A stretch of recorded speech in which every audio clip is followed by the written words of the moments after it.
வணக்கம் மக்களே! நான் கார்த்திகா அண்ட் என்னோட சேனல் த வாண்டர் பாண்டருக்கு உங்கள வரவேற்கிறேன்.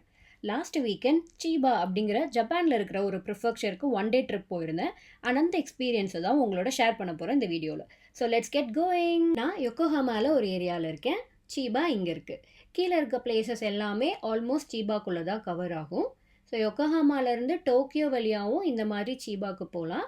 ஆர்எல்ஸ் கவாசக்கி போயிட்டு அங்கேருந்து அக்வாலைன் எடுத்தும் சீபாக்கு போகலாம். இந்த அக்வாலைனோட ஸ்பெஷாலிட்டி என்னென்னா, இதில் ஹாஃப் ஆஃப் த டனல் தண்ணி உள்ளே இருக்கும். தட் இஸ் டனல் போயிட்டுருக்கும், நம்மளை சுற்றி தண்ணி இருக்கும். அண்ட் டனல் விட்டு வெளியே வந்ததுக்கப்புறம் நார்மல் பிரிட்ஜ் மாதிரி வந்து அப்படியே சீபாவோட கனெக்ட் ஆகும். இந்த டனல் விட்டு வெளியே வர இடத்துல ஒரு பார்க்கிங் ஸ்பேஸ் இருக்குது. அங்கே நிறைய ரெஸ்டாரண்ட்ஸ், அப்புறம் ஷாப்பிங் பண்ணுறதுக்கு பிளேசஸ், வியூ பாயிண்ட் கூட இருக்குது. ஸோ டிஃப்ரெண்ட் எக்ஸ்பீரியன்ஸ்க்காக நாங்கள் இந்த ரூட் தான் சூஸ் பண்ணியிருந்தோம். நான் சொன்ன அந்த அக்வா டனல் இங்கேருந்து தாங்க ஸ்டார்ட் ஆகுது. ரொம்ப ஃப்ரீயாக தான் இருக்கும். ஸோ டனல்குள்ளே ஃபாஸ்ட்டாக போயிடலான்னு நினச்சோம். ஆனால் டிராஃபிக் இங்கேருந்தே லைன் கட்டி நின்றுட்டு இருந்ததுங்க. ஸோ பயங்கர ஸ்லோவாக தான் போயிட்டு இருந்தோம் டனல்குள்ளே. அண்ட் இதுதான் அந்த டனல். பாதி டிஸ்டன்ஸ் ஃபுல்லி கவர்டாக வாட்டர் உள்ளே இருந்தது. அண்ட் ரிமைனிங் டிஸ்டன்ஸ் எல்லாம் பிரிட்ஜ் மாதிரி மேலே ஓப்பனாக தான் இருக்குது. ஸோ இதுதான் அந்த டனல்லேருந்து வெளியே பிரிட்ஜ்க்கு வர ஓப்பன் ஸ்பேஸ். அண்ட் இதுக்கு பக்கத்தில் தான் அந்த மேப்பில் காட்டணும் இல்லையா பார்க்கிங் ஸ்பேஸ், அது இருக்குது. பட் எங்களுக்கு அங்கே போகிறதுக்கு மார்னிங் டைம் இல்லை. பிகாஸ் நாங்கள் அங்கே ஒரு ஷோ புக் பண்ணியிருந்தோம். ஸோ அதுக்கு டைமுக்கு போகணுன்றனால இங்கே வந்து ரிட்டர்ன் வரும்போது நம்ம எக்ஸ்ப்ளோர் பண்ணிக்கலாம்னு சொல்லிட்டு இங்கே எங்கேயும் ஸ்டாப் பண்ணாமல் டேரெக்டாக நாங்கள் போயிட்டோம். வெளியே வந்ததுமே 2 சைடும் இந்த மாதிரி கவர் பண்ணியிருந்ததுனால வியூ பெருசாக கிடைக்கல. பட் போக போக பிரிட்ஜ் அப்படியே கீழே இறங்க ஆரம்பிச்சது. அப்போ தூரத்துலேருந்து நம்மளுக்கு ஒரு வியூ கிடைக்கும். இந்த மாதிரி பாருங்களேன் எவ்வளோ சூப்பராக இருக்குன்னு. அந்த சன்லைட்டில் தண்ணிலாம் பயங்கர ஷைன் ஆகிட்டு இந்த ரோட்டில் ட்ராவல் பண்ணுறதே ரொம்ப பியூட்டிஃபுல் எக்ஸ்பீரியன்ஸாக இருந்தது. ஃபைனலி நம்ம சீபாக்குள்ளே வந்தாச்சு. இதுதான் த கண்ட்ரி சைட் ஆஃப் சீபா. ஸோ நேச்சரிஸ்டிக்காக சூப்பராக இருந்தது வியூ எல்லாம். அதெல்லாம் ரசிச்சுக்கிட்டே அப்படியே நாங்கள் டெஸ்டினேஷனை நோக்கி பயணம் பண்ணிகிட்டு இருந்தோம். ஃபைனலி இங்கே வந்துட்டோம் நம்ம. ஸோ ஃபஸ்ட்டு போய் காரை பார்க் பண்ணிவிட்டு அப்படியே அங்கேருந்து கொஞ்சம் டிஸ்டன்ஸ் நடந்து வந்தோம் அப்படின்னா இன்றைக்கி நாங்கள் வந்திருக்க பிளேஸ் சீபாவில் இருக்கிற கமகோவா சீ வேர்ல்டு. எஸ், ஸோ அது ரைட் ஹேண்ட் சைடில் இருக்கும். நம்ம சப்வே யூஸ் பண்ணி ரோட் க்ராஸ் பண்ணோம். அங்கே நம்ம டெஸ்டினேஷனுக்கு ரீச் ஆகிடுவோம். நாங்கள் ஆன்லைன்லேயே டிக்கெட் புக் பண்ணிட்டோம். 1 அடல்ட்டுக்கு 3300 சார்ஜ் பண்ணுறாங்க. ஆர்எல்ஸ் இங்கே கவுண்டரில் வந்து கூட நம்ம டேரெக்டாக புக் பண்ணிக்கலாம். உள்ள என்ட்ரன்ஸ்லேயே வந்து பயங்கரமான ஒரு ஃபினிக் ஸ்பாட் இருந்தது. ஆல்ரெடி க்ரீன் கலர் பிளான்ட்டில் எல்லோ கலர் ஃப்ளார்ஸ் வச்சுருந்த அந்த காம்போவே சூப்பராக இருந்தது பார்க்குறதுக்கு. இதில் பின்னாடி கடல் வேறு, இல்லை அந்த சன்லைட் பட்டு அந்த வாட்டர்லாம் கிளிட்டர் ஆகிட்டு இருந்துச்சு. ஆனால் வெதர் என்னவோ பயங்கர கூலாக தாங்க இருந்தது. இந்த கூல் வெதர்லையும் இத்தனை பேர் கடலில் குளிச்சுட்டு இருக்காங்க பார்க்கும்போது எனக்கு ரொம்ப ஆச்சரியமாக இருந்துச்சு. இவங்களுக்குலாம் குளிராதான்ற மாதிரி இருந்தது. அப்படியே அங்கேயே சுற்றி பார்த்துட்டு கொஞ்சம் ஃபோட்டோஸும் எடுத்துகிட்டு நெக்ஸ்ட்டு ஸ்பாட் போயாச்சு. இங்கே டெய்லி பேசிஸில் 4 டிஃப்ரெண்ட் ஷோஸ் நடக்குது. அண்ட் ஒவ்வொரு ஷோவுமே ஒவ்வொரு டைம் ஸ்லாட்டில் நடக்குது. அண்ட் ஈச் ஷோவும் ஒரு நாளைக்கு ஒரு 2 டைம்ஸ் இல்லை 3 டைம்ஸ் கிட்ட நடத்துகிறாங்க. ஃபார் எக்ஸாம்பிள், நாங்கள் வந்து 10:30க்கு ஸ்டார்ட் ஆனால் இந்த பெலுகா ஷோக்கு தான் பிளான் பண்ணி வந்திருந்தோம். ஆனால் அந்த same beluga show already morning ஒரு தடவை நடந்து முடிஞ்சிருச்சு. அகைன் ஈவினிங் ஒரு தடவை நடக்கும். ஸோ இதில் எந்த டைம் நமக்கு செட் ஆகும் அப்படிங்கிறத பார்த்து நம்ம பிளான் பண்ணி வந்துக்கலாம். இந்த டீட்டெயில்ஸ் எல்லாமே வெப்சைட்டில் கிளியராக கொடுத்துருக்காங்க. அண்ட் இங்கேயுமே ரூட் மேப் இருக்கும். அதுலேயுமே கிளியராக எல்லா இன்ஃபர்மேஷனும் இருக்குது. அந்த பெலுகா பாருங்களேன், அந்த இன்ஸ்ட்ரக்டர் சொல்கிற எல்லாத்தையுமே கேட்டு அப்படியே க்யூட்டாக ஃபாலோ பண்ணிகிட்டு இருந்துச்சு. பார்க்குறதுக்கு தான் இவ்வளோ பெரிய உருவமாக இருக்குது. ஆனால் அது பண்ணுற ஆக்டிவிட்டீஸ் எல்லாமே பயங்கர க்யூட்டாக இருந்துச்சு. உள்ளே இருக்கிறவங்கள தவிர்த்து இன்னொருத்தவங்க வெளியே நின்று நம்மக்கிட்ட நிறைய இன்ஃபர்மேஷன் ஷேர் பண்ணிகிட்டே இருப்பாங்க மைக்கில்.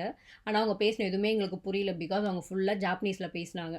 அங்கே இருக்கிற எல்லோரும் கிளாப் பண்ணாங்களா, நாங்களும் கிளாப் பண்ணோம். அங்கே இருக்கிற எல்லோரும் சிரிச்சாங்கன்னா நாங்களும் சிரித்தோம். அந்த மாதிரி தான் ஒரு 10 to 15 மினிட்ஸ் இந்த ஷோ ஃபுல்லாக போயிட்டு இருந்துச்சு. பெலுகா ஷோக்கு அடுத்தது டால்ஃபின் ஷோ ஸ்டார்ட் ஆகிறதுக்கு முன்னாடியே இங்கே ஸ்நாக்ஸ்லாம் சேல் பண்ணிகிட்டு இருந்தாங்க. ஸோ ஃப்ரெஞ்ச் ஃப்ரைஸ் மட்டும் வாங்கிட்டு சாப்பிட்டுட்டே உட்காந்து ஷோ பார்த்துட்டு இருந்தோம். பெலுகா ஷோ ஒரு க்ளோஸ்ட் என்விரான்மெண்ட்டில் நடந்தது. அதனால் டெம்பரேச்சர் ஓகேவாக இருந்துச்சு. ஆனால் டால்ஃபின் ஷோ வந்து ஃபுல்லாக ஓப்பன் ஸ்டேடியமில் தான் நடந்தது. அதனால் குளிர்லேயே உட்காந்து தான் ஷோ பார்க்குற மாதிரி இருந்துச்சு. டால்ஃபின் இவ்வளோ ஸ்பீடாக தண்ணிக்குள்ளே ட்ராவல் பண்ணணும்னு எனக்கு தெரியாது. இதான் ஃபர்ஸ்ட் டைம் நான் பார்க்குறேன். இங்கே பாருங்களேன் எவ்வளோ ஸ்பீடாக போகுதுன்னு சொல்லிட்டு. இது போக மற்ற எல்லாமே நார்மல் எல்லா டால்ஃபின் ஷோவில் நடக்கிற மாதிரி தான். மேலே பலூன் இருக்கும், இதை வந்து டச் பண்ணது இல்லையா, அந்த மாதிரி. அப்புறம் எல்லாம் சேர்ந்து ஜம்ப் பண்ணோம். இப்படியே ஒரு 10 to 15 மினிட்ஸ் போச்சு இந்த ஷோ. டால்ஃபின் ஷோக்கு அடுத்ததாக இந்த கில்லர் வேல் ஷோ. இது வரைக்கும் நான் போன அக்வாரியமில் எதுலேயுமே கில்லர் வேல் ஷோ பார்த்தது கிடையாது. இதுதான் ஃபர்ஸ்ட் டைம் பார்த்தேன். அண்ட் இதுவுமே ஓப்பன் ஸ்டேடியமில் தான் வச்சுருந்தாங்க. ஸோ இதுவுமே குளிர்லேயே உட்காந்து பார்க்குற மாதிரி தான் இருந்துச்சு. இன்ஃபேக்ட் உட்காந்து கூட பார்க்கலாம், அங்கே நின்றுட்டு தான் பார்த்துருந்தோம். பிகாஸ் ஸ்டேடியமே ஃபுல்லாகிடுச்சு, உட்காரத்துக்கே இடம் இல்லை. இது இவ்வளோ பெரிய ஒரு டெஸ்ட், இந்த மாதிரி ஆக்டிவிட்டீஸ்லாம் நல்லா பண்ணிட்டு இருந்துச்சு. அண்ட் டால்ஃபின் ஷோவில் ஸ்நாக்ஸ் சேல் பண்ணிட்டு இருந்த மாதிரி இங்கே ரெயின் கோட்டுமே சேல் பண்ணிட்டு இருந்தாங்க.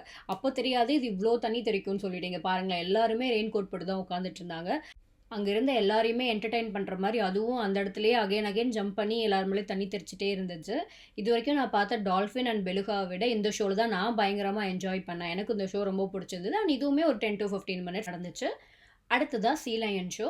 ஒரு அக்வாரியம்னு இருந்தா ஆப்வியஸ்லி அங்க சீ லயன் ஷோ இருக்கும். அதே மாரி தான் இங்கேயும் சீ லயன் ஷோ ஒண்ணு இருந்துச்சு. அவங்க மைக்ல ஏதோ நம்மகிட்ட பேசிக்கிட்டே அத பண்ண சொல்றாங்க. ஆனா அவங்க என்ன பேசுனாங்கன்னு எங்களுக்கு புரியல வழக்கம் போல. அண்ட் இப்ப பாருங்களேன், அது ஆடியன்ஸ் எல்லாம் பார்த்து சிரிக்குது. அண்ட் தென் ஹாய் சொல்றாங்க. அதுவும் அதே மாரி ஹாய் சொல்லுது ஒரு கைய யூஸ் பண்ணி. அது கையா என்னன்னு தெரியல. ஜஸ்ட் ஒரு ஹாய் சொல்லுது. அண்ட் தென் பின்னாடி அந்த செவுத்துல ஒட்டிட்டு இருக்கிறது பாருங்களேன். பின்னாடி இருந்து பார்க்கறதுக்கு கைண்ட் ஆஃப் அன் பென்குயின் மாதிரி இருக்குல்ல. ஸோ இதுதான் ஆக்சுவலா ஃபைனல் ஷோ சீ லயன் தான். இதுவுமே ஓப்பன் ஸ்டேடியம்ல தான் நடந்துச்சு. ஸோ குளிர்லயே உட்காந்து பார்க்குற மாரி தான் இருந்தது. அவங்க சொன்ன டாஸ்க் அத பண்றத விட, அந்த டாஸ்க்க முடிச்சுட்டு அவங்க கிட்ட போய் சாப்பாடு கேட்கும்ல, அதுதான் இருக்கிறதுல ரொம்ப கியூட்டா இருந்துச்சு. இப்ப பாருங்களேன், ஒரு டாஸ்க் குடுத்துருக்காங்க. முடிச்சுட்டு அப்படியே அங்கருந்து சர்ருன்னு போய் அவங்க கிட்ட சாப்பாடுக்கு தான் போய் நிக்கும். அதுதான் பயங்கர கியூட்டா இருந்தது பார்க்கறதுக்கே. அண்ட் இந்த ஷோ முடிச்சதுக்கு அப்புறமா நம்ம சீ லயன்ஸ் கூட வந்து சீ லயன் இல்ல, சீ அனிமல்ஸ் எல்லாத்து கூடயுமே ஃபோட்டோ எடுக்கிறதுக்கு செஷன் இருக்கும். அதுக்கு ஃபீட் பண்ற செஷன் இருக்கும். நம்ம அதெல்லாம் இது வேணும்னா அவங்க கிட்ட போய் அப்ரோச் பண்ணோம்னா, அவங்க நம்மளுக்கு கைட் பண்ணுவாங்க. அண்ட் இந்த ஷோ முடியறதுக்கே டைம் அரவுண்ட் 12:30 ஆயிடுச்சு. ஓகே லஞ்ச் சாப்பிட போயிடலான்றதுனால நெக்ஸ்ட் அந்த பிளான் வச்சுட்டோம். இங்கே அக்வாரம்குள்ளேயே வந்துட்டு ஒரு 3-4 ரெஸ்டாரண்ட் இருக்குது. அதில் ஒரு ஓஷன் ரெஸ்டாரண்ட் ஒன்று தான் நாங்கள் சூஸ் பண்ணினோம் சாப்பிட்றதுக்கு. அண்ட் குவிசன்ஸுமே நிறைய குவிசன்ஸ் ஒவ்வொரு ரெஸ்டாரண்ட்லேயும் ஒவ்வொரு குவிசன் இருந்தது. சீ லயன் ஷோ பார்த்து முடிச்சுட்டு அப்படியே வெளியே வர இடத்துல இங்கே வந்து சீ லயனுக்குலாம் ஃபீட் பண்ணிட்டு இருந்தாங்க. ஸோ அதையும் கொஞ்ச நேரம் பார்த்துட்டு அப்படியே ரெஸ்டாரண்ட் போய் லஞ்சையும் முடிச்சிட்டோம். இண்டோர் அக்வாரியம் வேறு இங்கே இருக்குது. ஸோ அதையும் பார்க்கலான்றதுக்காக போயிருந்தோம். இது எல்லாமே பென்குயின்ஸ்க்குமே ஃபீட் பண்ணிட்டு இருக்காங்க. இதுக்குமே லஞ்ச் டைம் போல இது. ஸோ இது எல்லாமே க்யூட்டாக நின்று சாப்பிட்டுட்டு இருந்தது. ஒன்றா வந்து சாப்பாடு வாங்கிட்டு இருந்துச்சு. அண்ட் நிறைய பென்குயின்ஸ் வந்து நின்றுட்டே தூங்கிட்டு வேற இருந்தது. அது பார்க்க தின்னுட்டு இருக்க மாதிரி இருக்கா, ஆனால் கண்ணெல்லாம் க்ளோஸ்டாக அப்படியே தூங்கிட்டு இருந்துச்சு. ஒரு இடத்துல வந்து ஸ்னோ விழுந்துட்டு இருந்துச்சு பாருங்களேன். ஸ்னோவில் வந்து நடுவில் பென்குயின் படுத்து தூங்கிட்டு இருக்கு. இங்கே பெரிய பெரிய சீ அனிமல்ஸோட ஸ்கெலிட்டன் வச்சிருந்தாங்க. அது எவ்வளோ வெயிட் அண்ட் இந்த ஸ்கெலிட்டனை வந்து இந்த இடத்துல எப்படி வச்சு அரேஞ்ச் பண்ணாங்க அப்படி எல்லாமே வந்து ஒரு வீடியோவில் ப்ளே ஆகிட்டே இருந்துச்சு. அதுக்கப்புறமா ட்ராபிக்கல் கார்டன் அப்படின்னு ஒரு பிளேஸ் இருந்தது. இதுதான் அந்த பிளேஸ். இது ரொம்ப யூனிக்காக இருந்தது. இது வரைக்கும் எந்த ஒரு அக்வாரியம்லையுமே இந்த மாதிரி ஒரு பிளேஸ் நான் பார்த்ததே இல்லை. இது வந்து ஒரு பீச்சே இங்கே கொண்டு வந்திருந்தாங்க. ஆக்சுவலாக எப்படி பீச்சோட ஸ்டார்டிங்கில் மண்ணாக இருக்கும், அப்படியே போக போக அந்த மண் இறங்கிட்டே ஆழம் போயிட்டே இருக்கும்ல, அதே மாதிரி மண்ணு போட்டு அந்த இடத்துல அலை வந்து இங்கே அடிக்கிற மாதிரி அப்படியே போக போக ஆழம் கீழே அப்படியே இறங்கிட்டே போகிற மாதிரி செட்டப் பண்ணியிருந்தாங்க. அண்ட் இது உள்ளேயுமே சீ அனிமல்ஸ் நிறைய இருந்தது. நம்ம ஸ்நார்க்லிங் போனோம்னா எப்படி நம்மளுக்கு ஒரு வியூ கிடைக்கும், அழகான வியூ, அதை நம்ம ஸ்நார்க்லிங் போகாமே எக்ஸ்பீரியன்ஸ் பண்ணலாம். அந்த மாதிரி ஒரு செட்டப் தான் இங்கே பண்ணியிருந்தாங்க. இது ரொம்பவே யூனிக்காக இருந்தது அண்ட் எனக்கு ரொம்பவே பிடிச்சிருந்தது. ஸோ இங்கே கொஞ்சம் நேரம் டைம் ஸ்பெண்ட் பண்ணிவிட்டு அப்படியே இங்கேருந்து நாங்கள் கிளம்பிட்டோம். ஸோ ஓவராலாக இந்த பிளேஸ் விசிட் பண்ணதில் நான் ரொம்ப சாட்டிஸ்ஃபைட். எஸ்பெஷலி அந்த கில்லர் வேல் ஷோ அண்ட் இந்த பீச் செட்டப் எனக்கு ரொம்ப பிடிச்சிருந்தது. That's it for the video guys. வீடியோவை ஃபுல்லாக பார்த்தமைக்க மிக்க நன்றி. பாய் பாய். ப்ளீஸ் சப்ஸ்கிரைப் செய்யவும்.